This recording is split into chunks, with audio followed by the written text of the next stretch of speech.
Hello everyone. Mohit study I के centre में आपका स्वागत है। आज हम सीडीपी से संबंधित जो है महत्वपूर्ण 30 क्वेश्चंस को देखेंगे जो सीटेट जुलाई 2024 के एग्जाम्स के लिए महत्वपूर्ण होंगे। एक एक क्वेश्चंस इंपॉर्टेंट हैं, इसलिए वीडियो को अंत तक ज़रूर से ज़रूर देखिएगा। और वीडियो अगर पसंद आए तो प्लीज़ चैनल को लाइक और सब्सक्राइब ज़रूर कर लीजिएगा, ताकि वो भी अपने दोस्तों से शेयर करना बिल्कुल मत भूलिएगा, ताकि वो भी इस वीडियो का लाभ ले सकें। तो चलिए शुरू करते हैं। क्वेश्चंस देखते हैं, इंपॉर्टेंट है। हर क्वेश्चंस जो है अपने आप में इंपॉर्टेंट है, इसलिए जो है इन क्वेश्चंस को अच्छे से तैयार कर लीजिएगा। और हमें ज़रूर से ज़रूर बताइएगा कि आज का जो टेस्ट है, जिस तरीके के जो पेपर है, उसमें आपके कितने मार्क्स आ रहे हैं। हमें कमेंट ज़रूर करिएगा। और आज का जो टारगेट है वो है 10 लाइक्स का। आपका लाइक्स जो है हमें मोटिवेशन देता है, इसलिए लाइक करना बिल्कुल भी मत भूलिएगा। चलिए शुरू करते हैं। पहला क्वेश्चन देखते हैं। बहुत इंपॉर्टेंट क्वेश्चन है, कई बार ये पूछा गया क्वेश्चन है। बच्चे के विकास में सिरस्थ जो है सिद्धांत, जिसे कहते हैं सेफेलोकॉडल, ये नाम याद कर लीजिएगा। इंपॉर्टेंट है क्योंकि हो सकता है कि सिरस्थ सिद्धांत की जगह सेफेलोकॉडल ही लिख दे। तो ध्यान रखिएगा, सेफेलोकॉडल जो है प्रिंसिपल के अनुसार निम्न में से क्या सत्य है। तो पहले आपको पता होना चाहिए कि सिरस्थ सिद्धांत कहता क्या है। तो ये देखिए, जो है ये जो विकास की दिशा का जो सिद्धांत है, उसमें जो है कुछ टर्म्स दिए गए हैं, उसमें से सेफेलोकॉडल है। ठीक है, एक वर्ड है। तो विकास जो है सिर से पैर की ओर होता है, या विकास जो है पैर से सिर की ओर होता है, या विकास जो है मध्य भाग से परिधि की ओर होता है। उपरोक्त में से कोई नहीं। तो देखिए, जो विकास की जो दिशा का सिद्धांत है, उसमें जो है सेफेलोकॉडल एक टर्म आता है। तो वो सेफेलोकॉडल कहता है कि जो विकास की प्रक्रिया होती है सिर से पैर की होता है। मतलब एक पहले सिर, बच्चे का जो भ्रूण बनता है उसमें सबसे पहले जो है सिर बनेगा, फिर उसके बाद अंग जो है मतलब नीचे के हिस्से बनना शुरू करेंगे। तो इस तरीके से होता है। अगर जो है मध्य भाग से परिधि की ओर बनता है, इस भाग को कहते हैं, याद रखना, प्रॉक्सिमोडिस्टल। याद रखना प्रॉक्सिमोडिस्टल, ये सब याद रखना, प्रॉक्सिमोडिस्टल। और इसको कहते हैं समीप दूराभिमुख सिद्धांत। ठीक है, समीप से दूर की ओर, ये मध्य भाग से जो परिधि की ओर जो है ये डेवलपमेंट होता है। इसके अनुसार जो है पहले जैसे कि पहले सर डेवलप हुआ, उसके बाद नेक्स्ट स्टेप आता है प्रॉक्सिमोडिस्टल। ठीक है, उसमें क्या होगा, उसमें पहले हार्ट बनेगा, शरीर का पहले मध्य भाग के जो है पार्ट्स बनेंगे, हार्ट बनेगा, स्पाइन बनेगा, ये सब चीज़ें जो है बनेंगे। ठीक है, तो चीज़ें समझ गए होंगे। सिरस्थ सिद्धांत के अंतर्गत सिर से पैर की ओर, और प्रॉक्सिमोडिस्टल में जो है मध्य भाग से परिधि की ओर जो है विकास जो है होता है। ठीक है, शरीर बनता है, या समझ लीजिए। ठीक, नेक्स्ट क्वेश्चन देखिए। निचली कक्षाओं में शिक्षण की खेल पद्धति मूल रूप से आधारित होती है। तो जो छोटी कक्षाएं होती है, जैसे क्लास 1, क्लास 2, प्री स्कूल वाली जो है कक्षाएं होती है, उनमें जो खेल पद्धति जो है अपनाया जाता है, प्ले ग्रुप वाली जो क्लासेस होती हैं, या खेल के माध्यम से पढ़ाने की कोशिश की जाती है, उसका मूल उद्देश्य क्या होता है। तो शारीरिक शिक्षा कार्यक्रम के सिद्धांतों पर होता है, इसलिए इसका मूल उद्देश्य है, या शिक्षण पद्धतियों के सिद्धांतों पर, या विकास एवं वृद्धि के जो है मनोवैज्ञानिक सिद्धांतों पर, या शिक्षण के समाजशास्त्री सिद्धांतों पर। तो देखिए, इसका सही आंसर क्या है। ऑप्शन इसका सही है, ऑप्शन सी। याद रखिएगा, जो खेल पद्धति होती है, पढ़ाई में जब हम खेल पद्धति का प्रयोग करते हैं, जैसे बच्चों को पजल सॉल्व कराना है ना, ग्रुप्स में जो है बैठाल करके एक दूसरे से क्वेश्चनिंग कराना, ये भी जो है एक खेल पद्धति का मतलब हिस्सा ही होता है। इससे क्या होता है, बच्चा जो है तार्किक बनता है, तार्किक सोचता है ना, उसके अंदर रीजनिंग क्षमता डेवलप होती है। तो कहीं ना कहीं जो है ये विकास और जो है शारीरिक डेवलपमेंट के मनोवैज्ञानिक सिद्धांतों पर आधारित होता है। ठीक है, चीज़ समझ गए होंगे। नेक्स्ट क्वेश्चन देखते हैं। व्यक्तिगत शिक्षार्थी जो है एक दूसरे से किस रूप में भिन्न होते हैं। बहुत बहुत इंपॉर्टेंट क्वेश्चन है। व्यक्तिगत शिक्षार्थी से संबंधित क्वेश्चन हमेशा आपको एक मिलता है। तो इंडिविजुअल जो लर्नर होते हैं वो एक दूसरे से कैसे भिन्न, जैसे कि दो व्यक्ति हैं, यहाँ पे एक बात कर लेते हैं। तो ये दो व्यक्ति हैं, एक दूसरे किस रूप में भिन्न होंगे।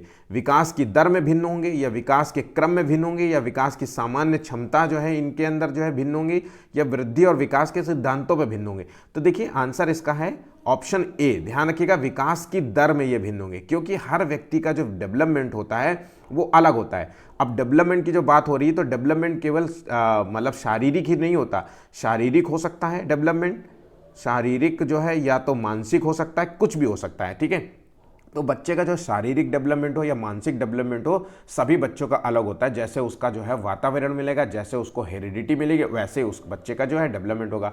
किसी बच्चे का डेवलपमेंट बहुत अच्छा हो सकता है, किसी बच्चे का बहुत स्लो हो सकता है, किसी का मानसिक ग्रोथ बहुत अच्छी हो सकती है, समय से पहले बहुत सारी चीज़ों का जो है उसे ज्ञान हो सकता है। वो सिर्फ केवल उसको वातावरण और उसको हेरिडिटीज मिलता है। चीज़ें समझ गए होंगे यहाँ पे। चलिए आगे बढ़ते हैं नेक्स्ट क्वेश्चन की ओर। इनमें से किसका नाम सुजन शास्त्र के पिता के रूप में जुड़ा है? देखिए सुजन शास्त्र जो है बहुत खास है, ये टेट के में तो बहुत क्वेश्चन आता है, ये पूछा जाता है, सी टेट में बहुत कम आता है, लेकिन एक बार क्वेश्चन पढ़ने में कोई बुराई नहीं है। तो देखिए जो सुजन शास्त्र है इसको पहले बोलते क्या है? तो इसको बोलते हैं यूजेनिक्स, ठीक है, इसको कहते हैं यूजेनिक्स, फादर ऑफ यूजेनिक्स। तो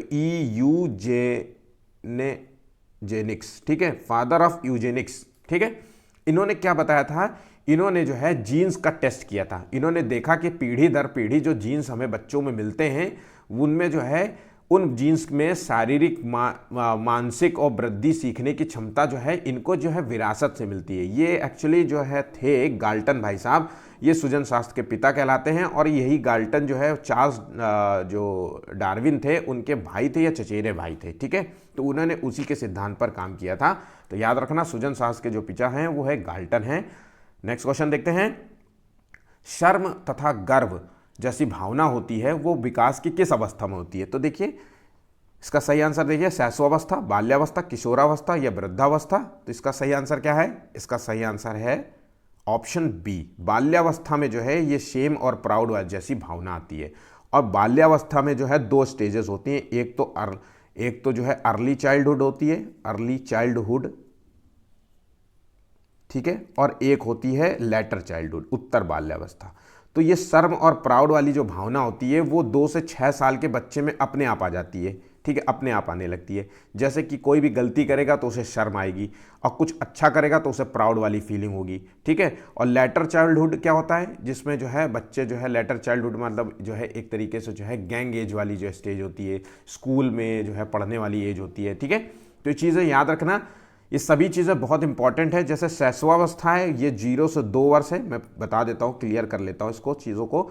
0 से 2 वर्ष की जो है शैशवावस्था एज होती है, जो आमतौर पे जो है इसे हम प्ले एज कहते हैं। याद रखना इस चीज़ को हम प्ले एज कहते हैं, बच्चा जो है केवल खेलता है, ठीक है। बाल्यावस्था जो है जिसमें 2 स्टेजेस होती हैं, अर्ली चाइल्डहुड और लेटर चाइल्डहुड। तो जो अर्ली चाइल्डहुड होती है वो 2 से 6 वर्ष की होती है, और लेटर चाइल्डहुड होती है वो 7 से जो है 12 वर्ष की होती है।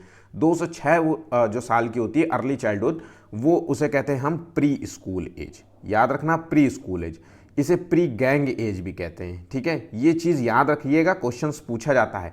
गैंग एज भी कहते हैं, इसे टॉय एज भी कहते हैं, ठीक है, इसे टॉय एज भी कहते हैं, ठीक है, इसे क्वेश्चनिंग एज भी कहते हैं, ठीक है। इसी प्रकार जो है लेटर चाइल्डहुड होता है, ये होता है बचपन की दोस्ती वाली ट्रबलसम एज होती है, गैंग एज बनाते हैं। इस एज में जो है गैंग बनाए रहते हैं, 4-5 दोस्तों का एक ग्रुप होता है जिसके लीडर बनने का प्रयास करते हैं, ठीक है। उसके बाद जो किशोरावस्था होती है वो आमतौर पे जो है 12 या 13 वर्ष की अवस्था से जो है अधिकतम मानी जाती है, ठीक है। यहाँ तक समझ गए होंगे। अगला क्वेश्चन देखते हैं। अवधारणाओं का विकास जिसे कहते हैं डेवलपमेंट ऑफ कंसेप्ट जो है वो मुख्य रूप से डैश डैश डैश किस चीज़ का हिस्सा है? तो देखिए अवधारणाओं का विकास जो है जिसे कहते हैं डेवलपमेंट ऑफ कॉन्सेप्ट, ये किस चीज़ का हिस्सा है? तो देखिए ऑप्शंस क्या हैं? बौद्धिक विकास का हिस्सा है, सामाजिक विकास का हिस्सा है, शारीरिक विकास का हिस्सा है, या संवेगात्मक विकास का हिस्सा है। तो देखिए इसका सही आंसर है जो डेवलपमेंट ऑफ कॉन्सेप्ट है वो बौद्धिक विकास का हिस्सा है। ऑप्शन ए यहाँ पे सही है, ठीक है। देखिए यही क्वेश्चंस बिल्कुल फ्रेम टू फ्रेम दिए जाते हैं, बस क्वेश्चंस जो है लेवल जो है हाई कर दिया जाता है। क्वेश्चंस यही पूरा छुपा होगा, एक बड़े से क्वेश्चन में ये इतना सा जो टर्म है वो आपको मिलेगा और आंसर आपको तुरंत दे देना है।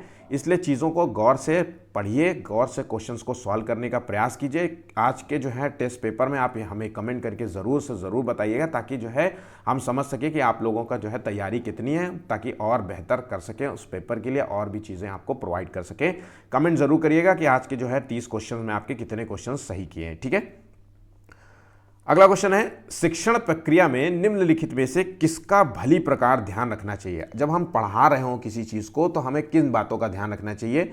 विद्यार्थी की सक्रिय भागीदारिता पर ध्यान देना चाहिए, या अनुशासन पर ध्यान देना चाहिए कि रोज़ जो है बच्चा जो है क्लासरूम में आए, मतलब प्रेजेंट पे ध्यान देना चाहिए, या फिर गृह कार्य जो होमवर्क में जो है उसको जो है दिया जाता है उसकी जांच करनी चाहिए, ठीक है, या विषय वस्तु की कठिनाई का स्तर, जो कि क्या सिलेबस है, कितना जो है उसको हार्ड मिल रहा है चीज़ों का, इस चीज़ का स्तर का ध्यान रखना चाहिए। तो हम जब शिक्षण प्रक्रिया, जब हम टीचिंग स्किल्स पे बात करते हैं, जब एज अ टीचर हम बात करते हैं, तो हमें एज अ टीचर हमें इस बात का ध्यान रखना चाहिए कि बच्चा कितना सीख पा रहा है। बच्चा जो है अपने सीखने की प्रक्रिया में कितना इन्वॉल्व हो पा रहा है, तो हम उस चीज़ का मूल्यांकन करेंगे, बच्चे का मूल्यांकन करेंगे, उसकी सही और गलतियों का मूल्यांकन करेंगे ताकि उसको सुधार सके। तो विद्यार्थी की जो सक्रिय भागीदारिता है क्लासरूम में, उसको हम बहुत उस पर जो है हम ध्यान देंगे। ठीक है, अगला क्वेश्चन है, बचपन में सांप्रतिक दृष्टिकोण जिसे कहते हैं हम करंट व्यू की मान्यता है, ये किस चीज़ की मान्यता है? बहुत तरीक़ों से जो है बच्चे वयस्कों के बराबर होते हैं, या बच्चों को युवा प्राप्त वयस्कों के रूप में सबसे अच्छा माना जाता है, या बचपन आधारित रूप में प्रतीक्षा अवधि जिसे कहते हैं वेटिंग पीरियड, या बचपन जो है वो वृद्धि और परिवर्तन की एक अनूठी अवधि है। आंसर आपको यहाँ पे समझ में आ गया होगा कि जो बचपन होता है वो डेवलपमेंट और जो जो चेंजेस होते हैं बचपन में, वृद्धि और परिवर्तन, इसकी एक अनूठी अवधि होती है और एक प्रक्रिया होती है जिसके तहत जो है बच्चे का जो है ये सब चलता रहता है। एक हर मतलब उम्र में जो है कोई ना कोई चेंजेस होते हैं, तो यही परिवर्तन की ये बात कर रहा है। ठीक है, ऑप्शन यहाँ पे डी है आंसर। ठीक है, अगला क्वेश्चन है, एक 13 वर्षीय बालक जो है बात बात पे अपने बड़ों से झगड़ा करता है। याद रखना, बड़ों से झगड़ा कर रहा है और ये 13 साल का बच्चा है और हमेशा स्वयं को जो है सही साबित करने की कोशिश करता है। वो विकास की किस अवस्था में है? तो देखिए इसका सही आंसर क्या है, प्रारंभिक बाल्यावस्था, जिसे मैंने आपको पहले ही बताया था कि अर्ली चाइल्डहुड जिसे नाम दिया जाता है, अर्ली चाइल्डहुड वाली स्टेज है, या फिर युवावस्था की है जो है, या फिर किशोरावस्था की है। युवावस्था का मतलब है लेटर चाइल्डहुड, याद रखना लेटर चाइल्डहुड की बात हो रही है ना, जिसे कहते हैं उत्तर बाल्यावस्था भी। चीज़ें याद रखिएगा बहुत गौर से, या फिर जो है किशोरावस्था, ठीक, या फिर बाल्यावस्था, वही प्रारंभिक बाल्यावस्था। देखिए ऑप्शंस जो है कंफ्यूज करने वाले हैं, लेकिन इसका सही आंसर देखिए या तो किशोरावस्था हो जाएगा, क्योंकि जो है किशोरावस्था की एज 13 साल से स्टार्ट हो जाती है, या फिर जो है लेटर चाइल्डहुड की स्टेज मानी जाएगी। ऑप्शंस यहाँ पे कुछ भी हो सकता है। ठीक है, मेरे अनुसार अगर आप इसको लॉक करें कि जो बड़ों से झगड़ा कर रहा है इस एज का बच्चा, तो ये आमतौर पे जो है आपको मिलता है, ये 7 से 12 साल के जो बच्चे होते हैं उस एज में बच्चों में ये गुण ज़्यादा डेवलप होता है कि वो हर बात को अपना सही साबित करने की कोशिश करते हैं, जिद्दी प्रवृत्ति के होते हैं, हर चीज़ को जो है जिद्द में जो है पूरा करने की कोशिश करते हैं, है ना, बात बात पे जो है चीज़ें फेंक देंगे, तोड़ देंगे। तो ये एज में आप आमतौर पे आप देखेंगे बच्चा जो है ज़्यादा चिड़चिड़ा टाइप का होता है, अगर उसको वो चीज़ ना मिली तो वो फेंक देगा, तोड़ देगा, रोने लगेगा, तो ये चीज़ें होती है ना। ठीक है, चलिए अगला क्वेश्चन देखिए, शिक्षक एवं विद्यार्थी के मध्य जो है संबंध किस प्रकार के होना चाहिए? एक टीचर और एक स्टूडेंट के बीच में जो संबंध होना चाहिए वो स्नेह का होना चाहिए, प्रेम का होना चाहिए, एक दूसरे के बीच में जो है बॉन्डिंग होनी चाहिए, ताकि जो है एक दूसरे से बात करते हुए डरे नहीं, स्नेह होगा, प्रेम होगा, एक दूसरे से क्वेश्चन पूछने में वो नहीं डरेंगे, विश्वास का होना चाहिए, ट्रस्ट की भावना होनी चाहिए बच्चे के अंदर, जो टीचर पढ़ा रहा है इस बात का उसको वो होना चाहिए कि जो टीचर हमें पढ़ा रहे हैं वो सही पढ़ा रहे हैं, इस बात का विश्वास होना चाहिए, जो वो उसको जो है गाइड करने की जो चीज़ें उसको सलाह देते हैं उस चीज़ को जो है उसको विश्वास होना चाहिए कि ये चीज़ हमारे फ़ायदे की है। सम्मान की भावना चाहिए, जब तक विद्यार्थी एक दूसरे का सम्मान नहीं करेंगे, टीचर जो है बच्चे का सम्मान नहीं करेंगे, तो जो है एक दूसरे के बीच में बॉन्डिंग नहीं क्रिएट हुई। तो इसका सही आंसर है ये सभी है। बहुत सिंपल क्वेश्चन था, कुछ खास नहीं था ये क्वेश्चन। विकास के संदर्भ में निम्नलिखित में से कौन सा कथन जो है सही नहीं है?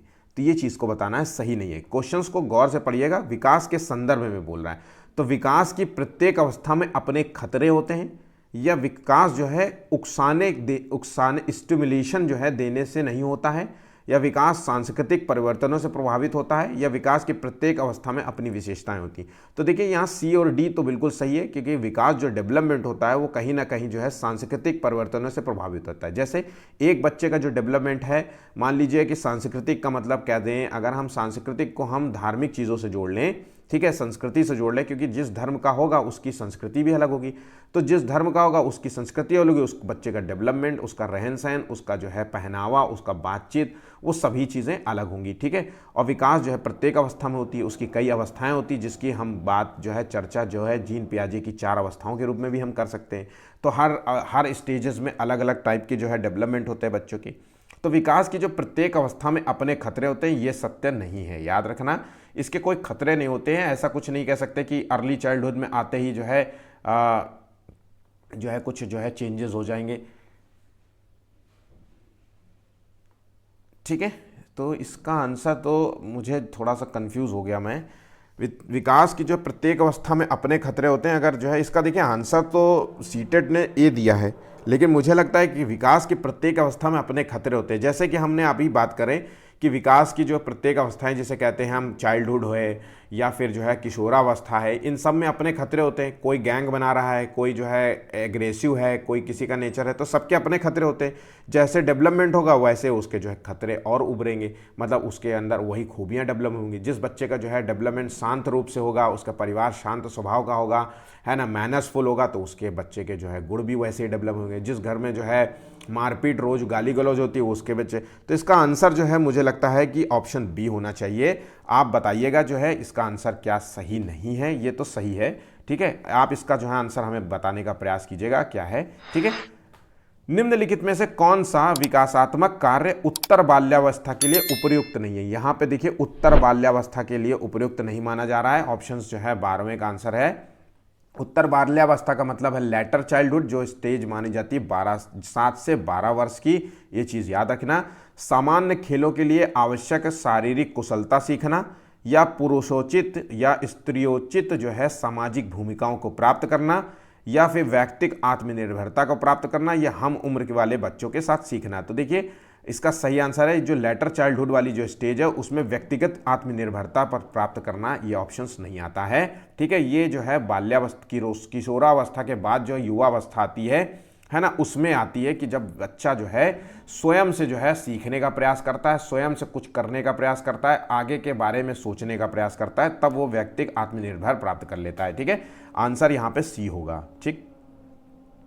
नेक्स्ट क्वेश्चन देखिए, विकास का जो है यहाँ पे मूल अर्थ बताना है हमें क्या है। तो परिवर्तनों की उत्तरोत्तर श्रृंखला, जिसे कहते हैं प्रोग्रेसिव चेंजेस, तो हम सही है। विकास जो है एक जो है परिवर्तनों की उत्तरोत्तर श्रृंखला होती है। हर स्टेजेस में जो है परिवर्तन होते हैं, हर स्टेजेस में बच्चा जो है कुछ ना कुछ सीखता है, ठीक है। उसकी स्किल्स अलग तरीके की होती है, तो ये चीज़ें ऑप्शंस में सही हैं, ठीक है। अभिप्रेरणा के फलस्वरूप होने वाले परिवर्तनों की उत्तरोत्तर श्रृंखला, या फिर जो है अभिप्रेरणा एवं अनुभव के फलस्वरूप होने वाले परिवर्तनों की उत्तरोत्तर श्रृंखला, या फिर मैच्योरेशन और अनुभव के फलस्वरूप। तो इसका आंसर यहाँ पे आपको ऑप्शन ए मिलेगा। ऑप्शन ए जिन्होंने भी लॉक किया है वो सभी सही हैं, ठीक है।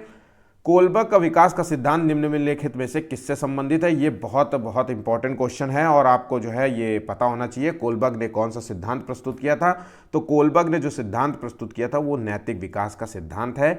व्यक्ति में जो है नैतिक विकास का जो है, इसमें मतलब नैतिक विकास का मतलब है बच्चे के अंदर जो है सही और गलत का जो है निर्णय जो है करना आना चाहिए कि क्या चीज़ सही है। जैसे जैसे टाइम बढ़ता है, जैसे जैसे एज बढ़ती है, जैसे जैसे बच्चे का डेवलपमेंट है, वैसे वैसे इसके अंदर ये गुण भी डेवलप होने लगता है, सही और गलत की पहचान आने लगती है, ठीक है। ये चीज़ों को पढ़िएगा। हमारा जो है प्रीवियस वीडियो आप ज़रूर देखिएगा, हमारे प्लेलिस्ट में जा करके आप वीडियो को देख करके जो है ये कोलबर्ग से संबंधित एक टॉपिक पूरा आपको दिया है मैंने, उसको जो है आप ज़रूर से ज़रूर देखिएगा। बहुत ही सिंपल वे में मैंने उसको बताया है, मेरे पर्सनल नोट्स हैं उसमें, ठीक है। अगला क्वेश्चन देखिए, शैक्षिक विकास में मूल्यांकन का क्या अर्थ होता है? तो देखिए शैक्षिक जो है मतलब टीचिंग जो है डेवलपमेंट होती है, जो आप लर्निंग डेवलपमेंट होता है, जो आप सीख रहे होते हैं, उसमें मूल्यांकन का जो मूल उद्देश्य होता है, जैसे स्कूल में जो मूल्यांकन होता है, जैसे कॉपी टेस्ट लेना या टीचर कोई क्वेश्चन पूछ रहा है या किसी भी रूप में जो मूल्यांकन करने की कोशिश कर रही है, उसमें जो है क्या अर्थ होता है? उसका जो अर्थ होता है वो छात्रों की प्रगति का आकलन होता है, या कक्षा अभिलेख मतलब जो आपको क्लासरूम में जो कॉपी में आपने लिखा है उसका मूल्यांकन होता है, या कार्य निष्पादन का मूल्यांकन होता है, या फिर ज्ञान क्षमता का मूल्यांकन होता है। तो देखिए इसका आंसर ना ऑप्शन डी है, ना सी है, ना बी है, इसका आंसर है ऑप्शन ए। इस मूल्यांकन का मूल उद्देश्य होता है बच्चे का मूल्यांकन करना। बच्चे का मूल्यांकन का मतलब है कि बच्चे का सही और गलत का मूल्यांकन करना। बच्चे का मूल्यांकन करने का मतलब होता है बच्चे के अंदर बच्चे ने जो है क्या सीखा है, कितना सीखा है, इस चीज़ का मूल्यांकन किया जाता है, ठीक है। अगला क्वेश्चन देखिए, किस अधिगम मनोवैज्ञानिक ने बाल अधिगम विकास में पुरस्कार को महत्व नहीं दिया है? बहुत बहुत इंपॉर्टेंट क्वेश्चन है। पुरस्कार को इसने महत्व नहीं दिया है। ये कौन साइकोलॉजिकल जो है हैं जो तो इन्होंने जो है पुरस्कार को महत्व नहीं दिया है ये बाल विकास अधिगम विकास में। तो थॉर्नडाइक हो या पावलाव हो, स्किनर हो, इन सभी ने पुरस्कार को महत्व दिया है बाल अधिगम के विकास में। इन्होंने माना है कि पुरस्कार तो देना चाहिए बच्चे को, लेकिन गुथरी जो थे इन्होंने जो है इसको महत्व नहीं दिया है, ठीक है। इनका मानना था कि अगर बच्चे को पुरस्कार दोगे तो बच्चा ईगोइस्टिक हो जाएगा। ईगोइस्टिक हो जाएगा, जिसमें कहते हैं अहम की भावना आ जाएगी, बच्चे में अहंकार की भावना आ जाएगी, अहम की भावना आ जाएगी। इससे कहीं अगर बच्चे में अहंकार की भावना आ जाएगी, अहम की भावना आएगी, तो इससे बच्चे का कहीं ना कहीं सीखने का जो लर्निंग स्किल्स है वो कहीं ना कहीं प्रभावित होगा, वो सीखने के प्रयास नहीं करेगा, ठीक है, और अपने आप को समझेगा कि मुझे तो हर चीज़ में पुरस्कार मिल ही जाता है। तो ये चीज़ें उसको समझ में आएगी। तो याद रखना, गुथरी ने जो है ये पुरस्कार को महत्व नहीं दिया था, ठीक है। अगला क्वेश्चन देखिए, अति संवेदनशील बच्चों को सीखने में मदद करने के लिए निम्नलिखित में से कौन सा तरीका उपयुक्त तरीका नहीं है।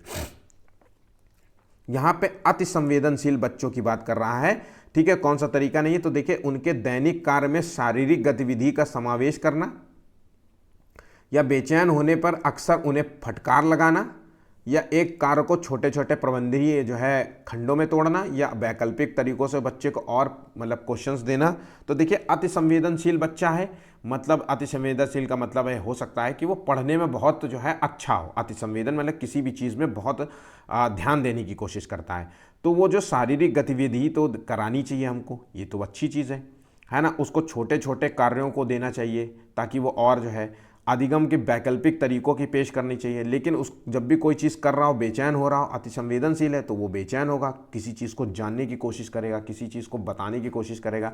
ऐसी सिचुएशन में उसको डांटना, मारना, कूटना, फटकार लगाना ये नहीं चाहिए, ठीक है। अति संवेदनशील बच्चों को सीखने में और मदद करनी चाहिए और बेहतर से बेहतर उसको मतलब कार्य देना चाहिए, ठीक है। निम्नलिखित में से कौन सा कथन विकास के बारे में सत्य नहीं है, डेवलपमेंट के बारे में हमें सत्य नहीं है ये बताना है। तो विकास अंतःक्रिया का फल है, या विकास जो है एक व्यवस्थित श्रृंखला का अनुगामी है, या विकास एक व्यक्तिगत प्रक्रिया है, या विकास जो है विशिष्ट से सामान्य की ओर जाता है। तो देखिए विकास जो है अंतःक्रिया का फल है, मतलब डेवलपमेंट जो होता है वो परस्पर कुछ चीज़ों की अंतःक्रिया से बनता है, जैसे हेरिडिटी और इन्वायरमेंट का क्रिया है। डेवलपमेंट जो है कहीं ना कहीं जो है सांस्कृतिक समाज और संस्कृति से जो है निर्धारित है। बच्चे का जो डेवलपमेंट होता है वो सांस्कृतिक क्रियाकलापों से निर्धारित होता है और सामाजिक क्रियाकलापों से निर्धारित होता है, ठीक है। तो ये चीज़ें हैं, आपको याद रखना है, ठीक है। एक व्यक्तिगत श्रृंखला का अनुगामी है या व्यक्तिगत प्रक्रिया है, यहाँ पे जो आंसर है वो सही नहीं है, वो है डी। विकास जो होता है वो सामान्य से विशिष्ट की ओर जाता है, ना कि विशिष्ट से सामान्य की ओर आता है। तो ये सामान्य से विशिष्ट की ओर जाने वाली एक प्रक्रिया है, ठीक है।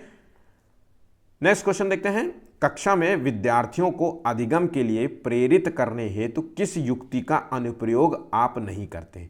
तो देखिए विद्यार्थी को जो है अधिगम के लिए प्रेरित करना है, हमें बच्चे को जो है मोटिवेट करना है लर्निंग के लिए, कुछ नया सीखने के लिए, तो हमें क्या ऑप्शन नहीं अपनाना है। तो छात्रों में जो है प्रतिस्पर्धा कराना चाहिए, बिल्कुल ये हमें कराना चाहिए ताकि और बेहतर हो सके, या आत्मगौरव की अनुभूति कराना चाहिए, सेल्फ जो है सोचने का प्रयास करना चाहिए कि खुद ही से जो है सोचो और खुद ही से मोटिवेट होने का प्रयास करना चाहिए व्यक्ति को। बात बात पे मोटिवेशन क्या दे, चलो बैठो पढ़ो, चलो जो है काम करो, ऐसे करने की जगह उसके अंदर खुद ये भावना आनी चाहिए कि मैं आया करूँगा। तो आत्मगौरव की अनुभूति ये कराना बहुत ज़रूरी है। बच्चे की अत्यधिक प्रशंसा करना चाहिए, तो देखिए यहाँ पे आंसर मिल गया है, ये बिल्कुल गलत है। यहाँ पे बच्चे को अधिगम से प्रेरित करने के लिए हमें ज़्यादा बच्चों को प्रशंसा नहीं करनी चाहिए, ना ही ज़्यादा पुरस्कार देने की भावना रखनी चाहिए। इससे क्या होता है, बच्चा जो है प्रशंसा करोगे तो ईगोइस्टिक होगा, सबको जो है बच्चों को, दूसरे बच्चों को लगेगा कि सर जो है इस पर ज़्यादा फोकस करते हैं, उस बच्चे को लगेगा सबसे ज़्यादा मुझे ध्यान दिया जाता है, तो कहीं ना कहीं उसकी लर्निंग जो है स्किल्स प्रभावित होंगी, ठीक है। अगला क्वेश्चन देखिए, 20वां क्वेश्चन है, क्रियात्मक अनुसंधान का जो है मूल उद्देश्य क्या होता है, जिसे कहते हैं हम एक्शन रिसर्च।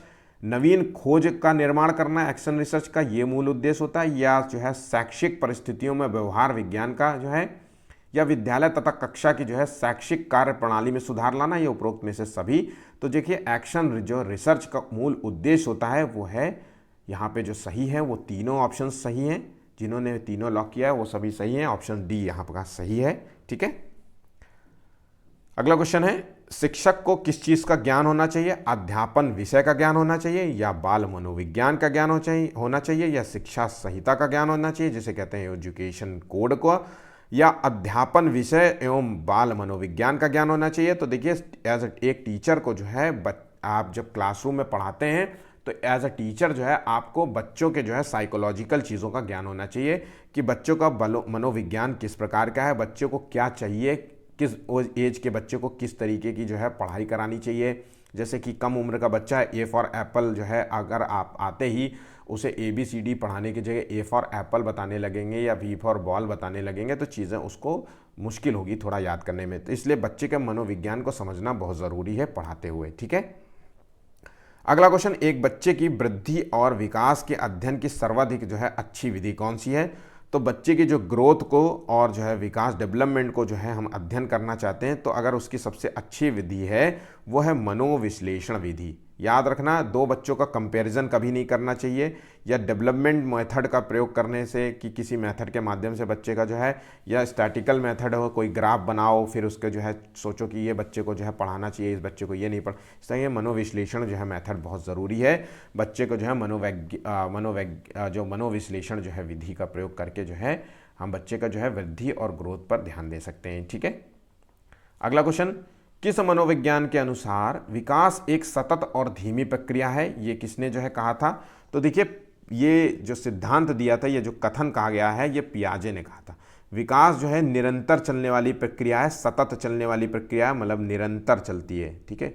याद रखना, निरंतर चलने वाली प्रक्रिया, ये भी क्वेश्चन में पूछा जाता है। निरंतर चलने वाली प्रक्रिया है, और जो निरंतर चलती रहती है, एज टू एज चलती रहती है, वोम्ब टू टोम्ब चलती रहती है, ठीक है। वोम्ब टू टोम्ब मतलब, वोम्ब का मतलब है गर्भ, और टोम्ब का मतलब है कब्र, ठीक है। तो मतलब जब गर्भ में बच्चा आ जाता है, उसके बाद जो है मरने तक उसकी प्रक्रिया कहीं ना कहीं उसका डेवलपमेंट विकास जो है चलता रहता है। बेशक वो धीमे गति से चले, किसी की तेज गति से चले, कोई बच्चा बहुत जल्दी से सीख जाता है, कोई बच्चे हाइट बहुत तेज़ी से बढ़ जाती है, कुछ बच्चों की हाइट जो है प्रभावित रहती है, रुकी रहती है, कुछ बच्चों की जो है एक एज के बाद जो है हाइट बढ़ती है, सभी चीज़ें होती है, लेकिन वो निरंतर चलती रहती है। ये पियाजे ने ये सिद्धांत दिया था। याद रखना, इंपॉर्टेंट है ये फैक्ट, बहुत ज़्यादा इंपॉर्टेंट है, बहुत बार एग्जाम में पूछा जाता है, और अक्सर बच्चे जो है बहुत सारे फैक्ट्स मिस कर देते हैं, चीज़ें भूल जाते हैं। कल तो गलत नहीं करना है इस चीज़ को, ठीक है। तनाव और क्रोध की अवस्था किसे माना जाता है? टेंशन और एंगर किसे कहा है? तो देखिए, पहली बात तो ये समझ लीजिए कि तनाव और क्रोध की अवस्था जो है स्टैनली हॉल ने जो है, स्टैनली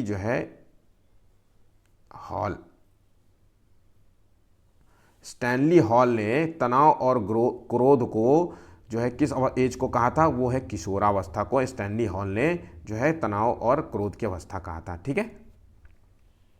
ये एज होती है 13 से अधिक साल के बच्चों की उम्र जो है किशोरावस्था में आ जाती है, ठीक है। याद रखना, इसमें बच्चों में हार्मोनल चेंजेस बहुत तेज़ी से होते हैं, दोस्त जो है केंद्र में होते हैं, हर जगह दोस्त बहुत इंपॉर्टेंट होते हैं, दोस्तों के बीच में हीरो बनने की चाह होती है, लड़ाई और झगड़ा वाली एज होती है, इमेजिनेशन जो है बहुत तगड़ी होती है, बहुत ज़्यादा इमेजिनेशन पे काम करते हैं, जैसे सुपरमैन और ये इस टाइप की हीरोज़ वाली पिक्चरें उनको अच्छी लगती है, वही बनने की चाह रखते हैं। तो इस टाइप की चीज़ें जो गुण होते हैं, वो जो आदतें आती हैं, वो किशोरावस्था में होती हैं, ठीक है।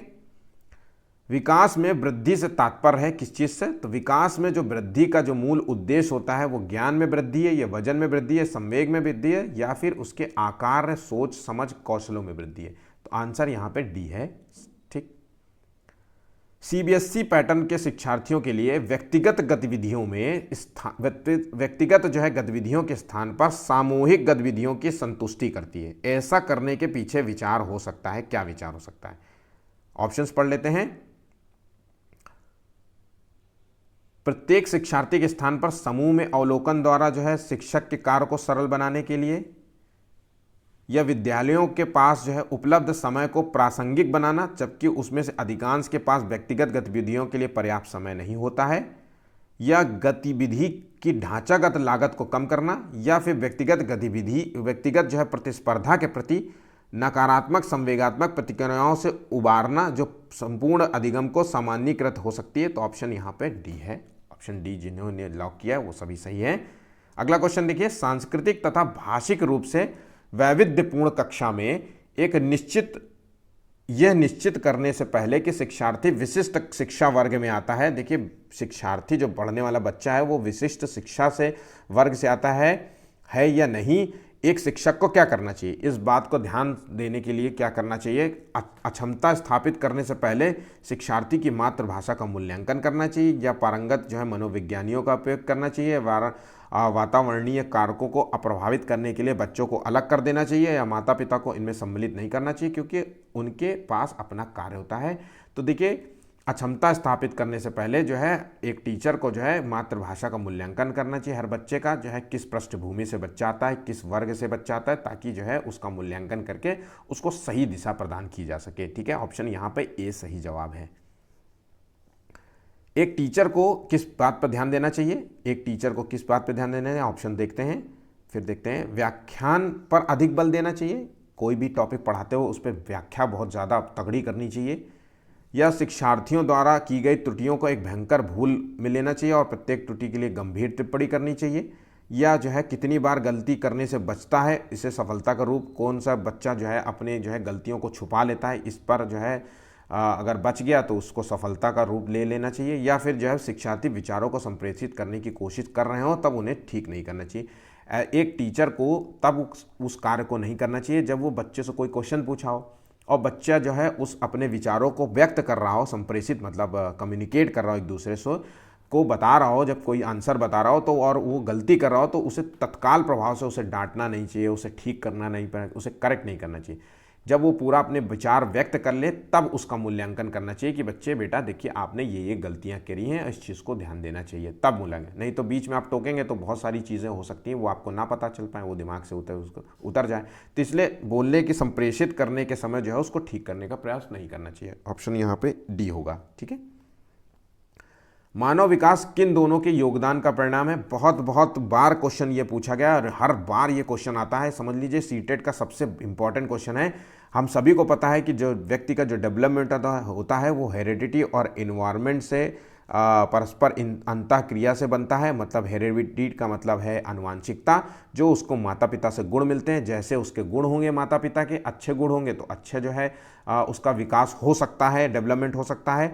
और इन्वायरमेंट जो है परस्पर जो है जिस माहौल में वो रहता है, तो हेरिडिटी और इन्वायरमेंट उसके माता पिता से मिलने वाले गुण अच्छे हैं और उसका रहन सहन, उसका आसपास का वातावरण, उसका जो रहने वाले लोग हैं आसपास वो पढ़ने में अच्छे हैं, शैक्षिक रूप से अच्छे हैं, आर्थिक रूप से अच्छे हैं, मनोवैज्ञानिक रूप से अच्छे हैं। तो इसमें जो है बच्चे का बहुत अच्छा डेवलपमेंट होगा। सामाजिक और सांस्कृतिक कारक यहाँ पे दिए हुए हैं, और वंशानुक्रम, वातावरण। तो देखिए इन दोनों का परिणाम है सामाजिक और सांस्कृतिक कारकों से भी जो है बच्चे का डेवलपमेंट प्रभावित होता है। ये वाइगोस्की ने जो है सिद्धांत प्रस्तुत किया था, लेकिन वंशाक्रम और वातावरण इसमें सबसे बड़ा रोल अदा करता है। याद रखना, कंफ्यूज मत होइएगा।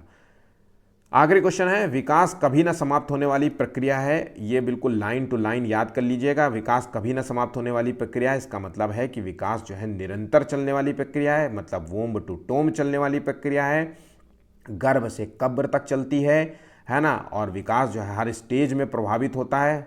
ठीक है, हर स्टेज में व्यक्ति जो है कुछ ना कुछ सीखता रहता है। हो सकता है कि आज की विकास की प्रक्रिया में जो है आज व्यक्ति की भाषा कुछ और है और आगे जा कर के वो अपनी भाषा को डेवलप करके कुछ और भाषा सीख सकता है। ठीक है, आज जो है उसका जो है शारीरिक जो है, मान लीजिए आज जो है उसका जो बच्चा जो है शारीरिक रूप से ज़्यादा हष्टपुष्ट नहीं है, हो सकता है आगे जो है जिम ज्वाइन करके जो है अपना शरीर और बेहतर कर सकता है, या किसी और जो है गेम्स में इन्वॉल्व हो सकता है।